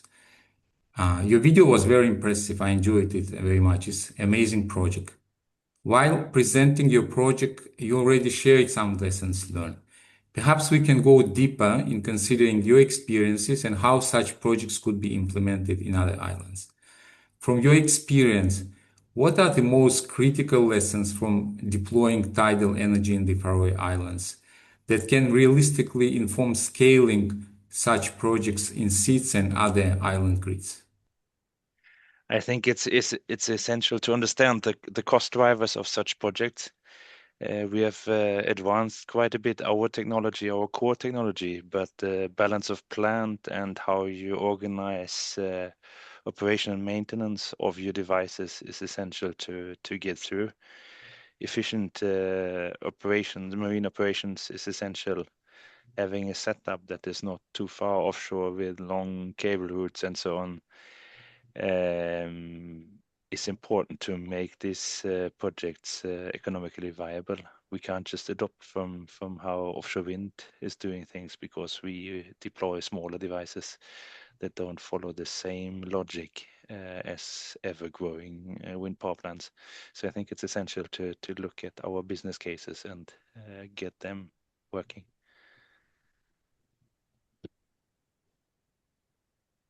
Thank you, Johannes. It draws a really clear line between the successful pilot and what it takes to reach the commercial scale. I would like to proceed then to understand where the many SEEDS projects begin.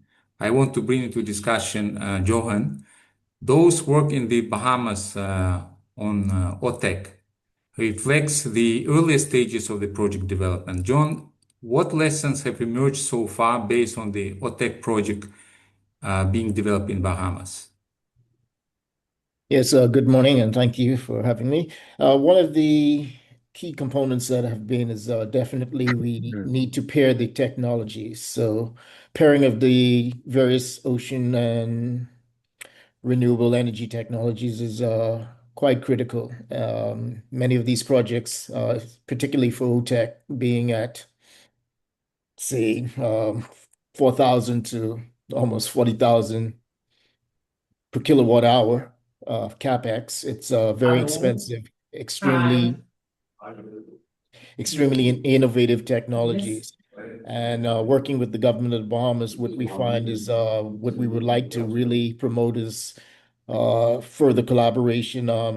International collaboration has been great. Many of the persons speaking here today, we would have been introduced to the Kumajima model with Professor Ikigami from Sega University, and many of the other European partners through PLOCAN and that initiative there. But what we need in the Caribbean, and the government of the Bahamas is very interested in collaborating on this, is a center that can sit here in the Caribbean for further technology exposure for particularly the islands of the SIDS of the Caribbean. And we find that it will be extremely beneficial. The government of the Bahamas is extremely interested in this. And as I said, with pairing of technologies, it's critical. So we're looking at pairing ocean thermal energy conversion with seawater district cooling, along with seawater reverse osmosis, in an initiative in the support of data centers throughout the islands of the Bahamas. We're 700 islands that sit between the Atlantic and the Caribbean Sea. And by no means that eliminates the other ocean technologies that have been presented here today. We're interested in all of the technologies, and through introduction and innovation, we do believe, as with seawater reverse osmosis for desalination, in time, these technologies will also come into line in terms of lower CapEx through the innovation. So the Bahamas, with the support of the Bahamas, we're hoping to establish a center here in the Bahamas on one of the islands. We, as I said, have 700 islands between the Caribbean and the Atlantic, and we think that out of those, at least one of those islands will be available that can be utilized as a center for further education and exposure of all of the various technologies that have been presented here to the various islands of the Caribbean. And of course, by invitation, bringing all of the technologies from the Pacific to the Atlantic. So thank you to Irina. It's been very interesting working with Irina over the several years. And as I said, the international collaboration is very good. And for the Bahamas, presently we're operating Seawater AEC. It's a private venture, so many persons don't know about it, but it's to the tune of 220,000 meter cube per day here in the Bahamas that services a resort.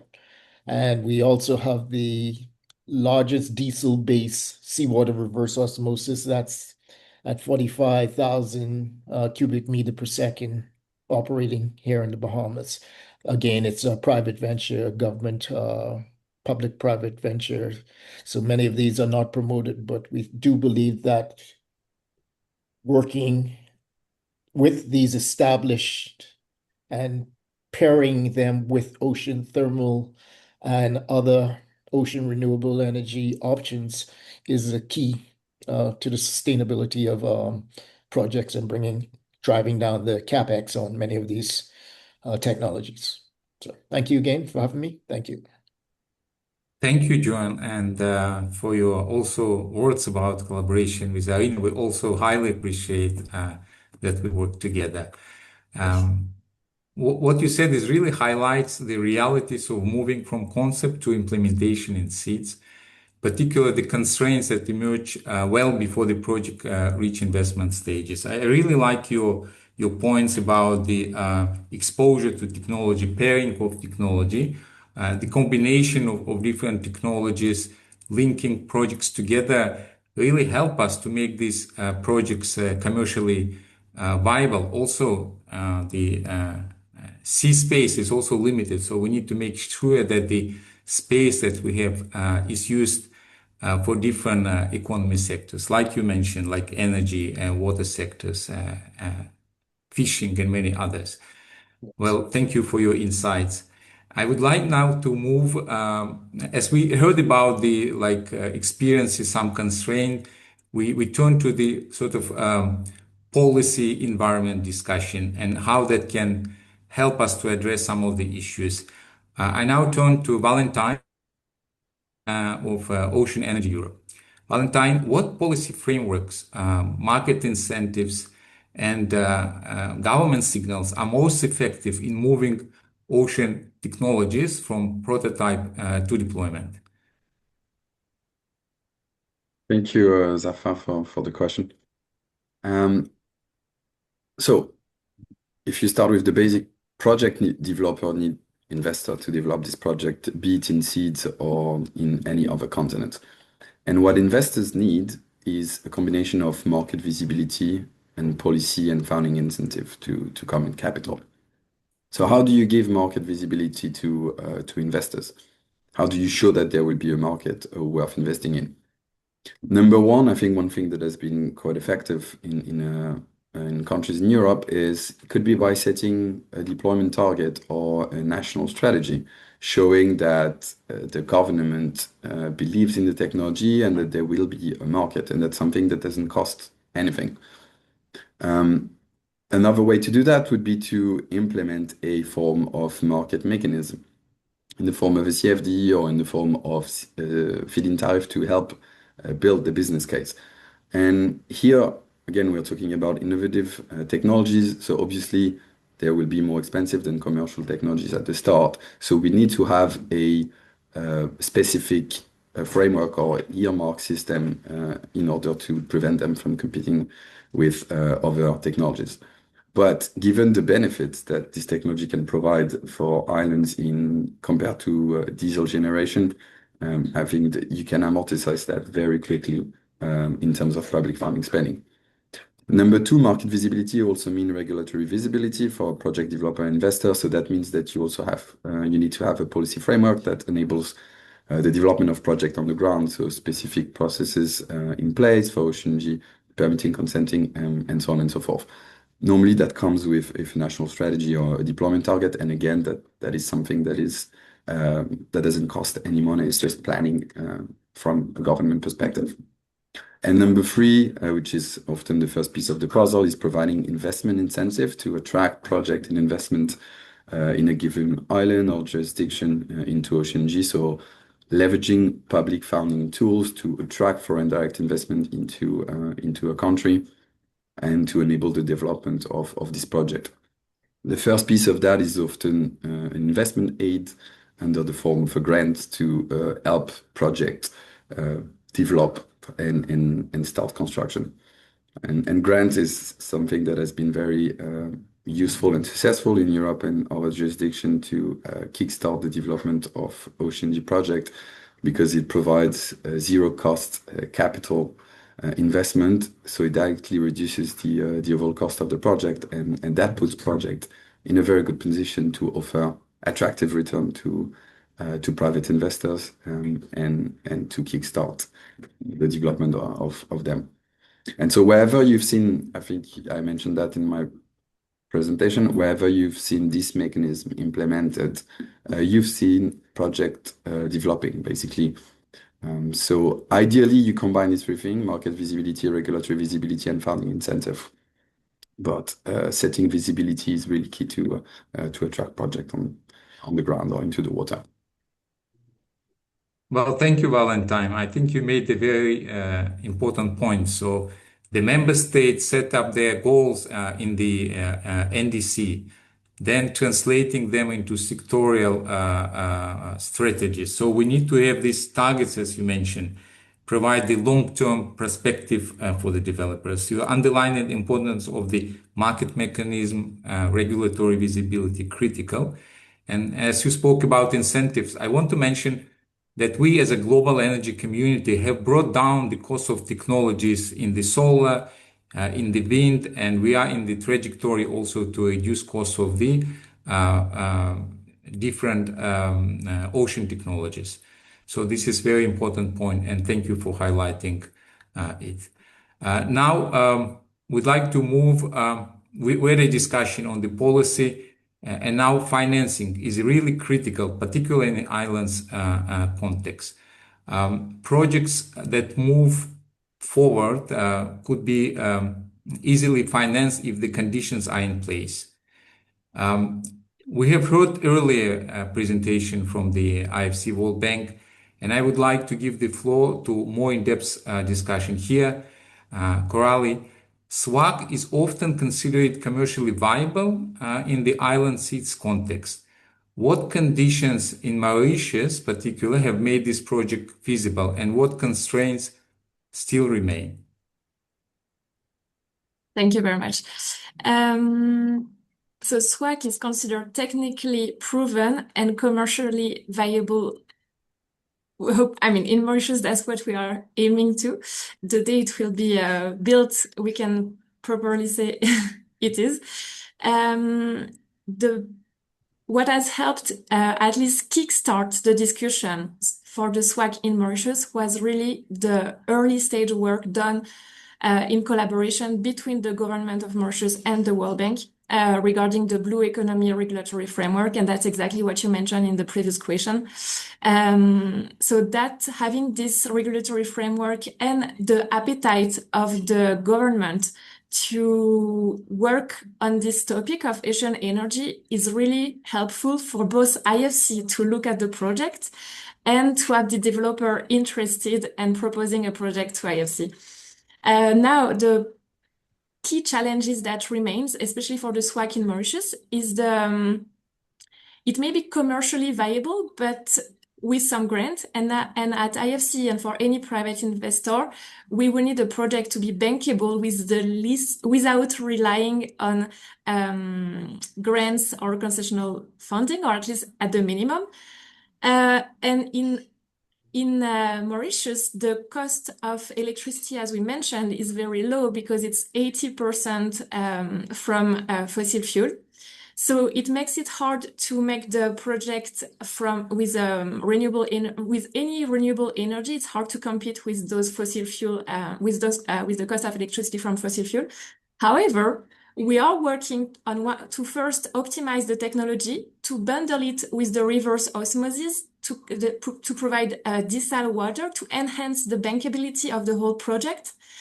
And on the other hand, we are also, since we are collaborating between IFC, the World Bank Group, and many other international institutions, we still may be able to get some concessional funding to close that small gap that remains to make the project fully bankable and commercial.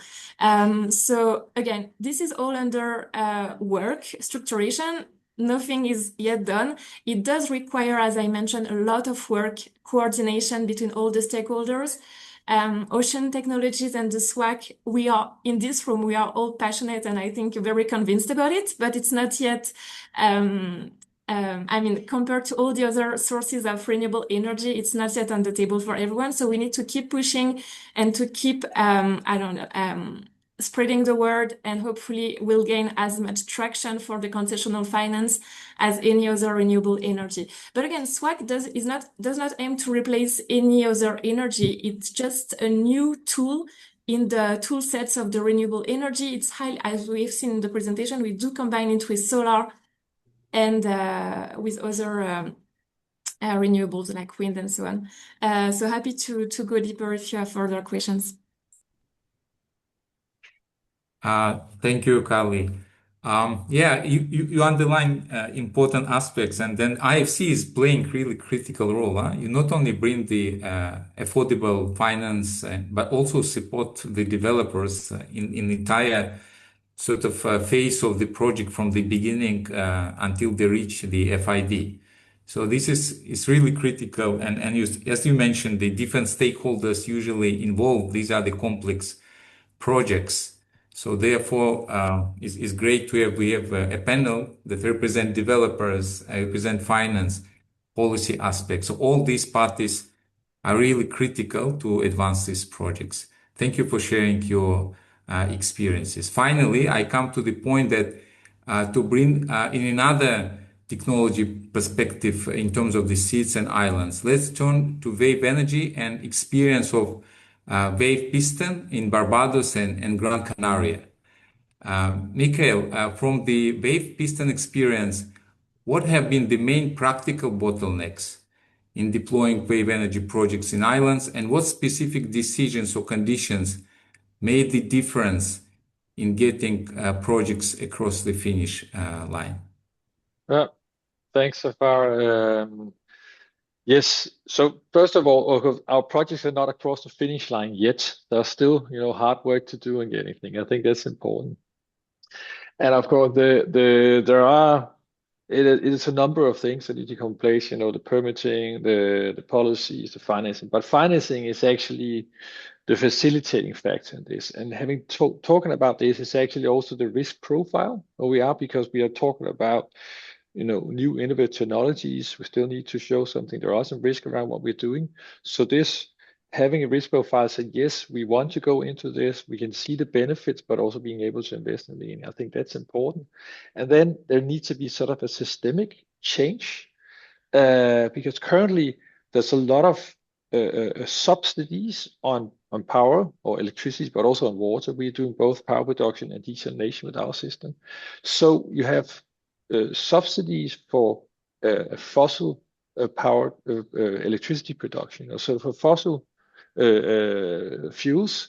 And then we come with some solutions, say, okay, we come with this at this price, and say, yes, but we probably pay less. Yeah, but you don't pay the levelized cost of energy. You pay a subsidized price because somewhere else there is some changes here. So there needs to be a systemic change saying, okay, we need to move away from the fossil fuels to renewable energy to be more resilient, more independent, which also means that this whole subsidy scheme has to change in many places. And that's why actually what are some of the things we're facing. That's also why it's important that we start with pilot farms. The pilot farm in itself is not a business case. It's just to get it out, showing it. We can go and kick the tires. And then we, at that specific place where the pilot farm is, we then want to, expand to a commercial size. So we just expand the system. Yeah. So that's sort of what we're trying to do to get the ball rolling at least, yeah, and then become commercial. Thank you, Michael. Now, at the time of the ongoing crisis on the fossil fuels, I think you're making very important point and completely aligned in arena. We also very often bring it to attention of the global community. We still face the situation when a lot of massive subsidies go into the production of the fossil fuel. We're calling on the governments and all stakeholders to redirect the financial flows to development and deployment of renewable energy, which is now very competitive compared to the fossil fuel. ARENA monitors the progress in terms of cost of technology. We definitely see that the cost of technology is declining and affordable to countries all around the world. I wish we had more time for discussion. It was really short but very super interesting conversation that we had. I also noticed that many questions have been already answered in the chat, and if there are any unanswered questions, we will ask the speakers if they wish to answer any question. Please feel free to send your reply to us, and the organizers will mail the questions back to the participants. So with this one, I want to close. It brings us to the end of our discussion. I would like to thank you all speakers for your valuable contribution in presentation, in the panel discussion. Today, you highlighted both on opportunity, reality, the challenges and solutions we have. Ocean energy is advancing, but scaling it in the seas requires the right enabling conditions and coordinated action across policy, planning, financing, technical capacity and implementation. So thank you once again all. With that, I would like to hand over back to our Secretary, Stefani, to close our event today. Thank you, Zafar. Thank you, everyone, to the panelists for this enriching experience and engaging exchange. As Zafar mentioned, we have already covered most of the questions, so we're going directly for the last live poll. So please share your thoughts through this quick and final live poll. So I will request Irina colleagues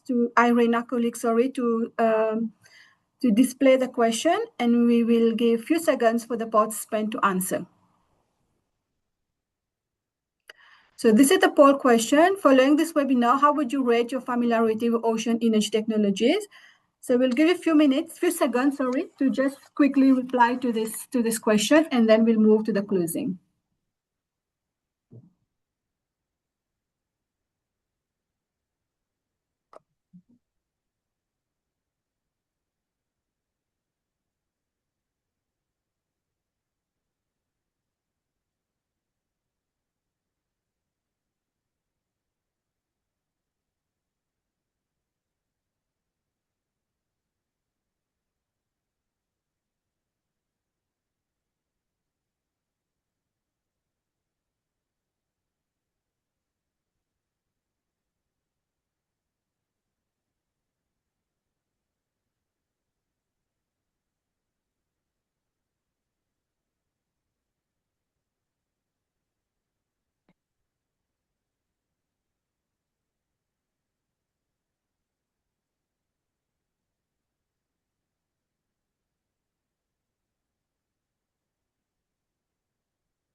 Thank you everyone for your participation.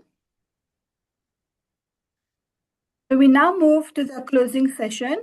It is my pleasure to invite Ms. Stephanie Johannes, the Director for Blue Economy and Fisheries Management at the IRA Secretariat, who will be doing the closing remarks. Stephanie, the floor is yours. Thank you so much, Dr. Shamamtaz. Thank you, everyone. So we have reached the end of the webinar 2 of the IORA Arena series toward ocean energy readiness in IORA member states. Today's session provided a practical overview of ocean energy technologies and what it takes to move from concepts to implementation in island and coastal contexts. A few messages stand out. Readiness starts with resource and site assessment, enabling policy and regulatory frameworks, and early stage project preparation and financing.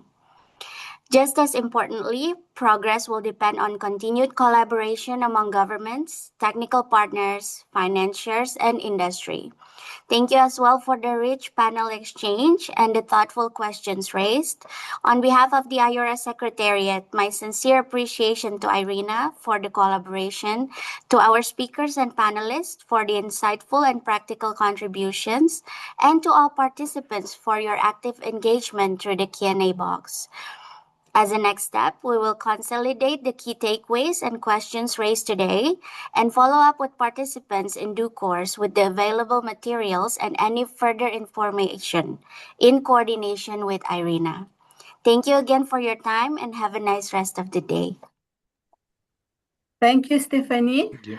This brings us to the end of today's webinar. I would also like to extend my sincere appreciation to all the colleagues, the delegates for the active participation, to the organizers for the excellent arrangements, and to our speakers for the insightful and engaging presentations.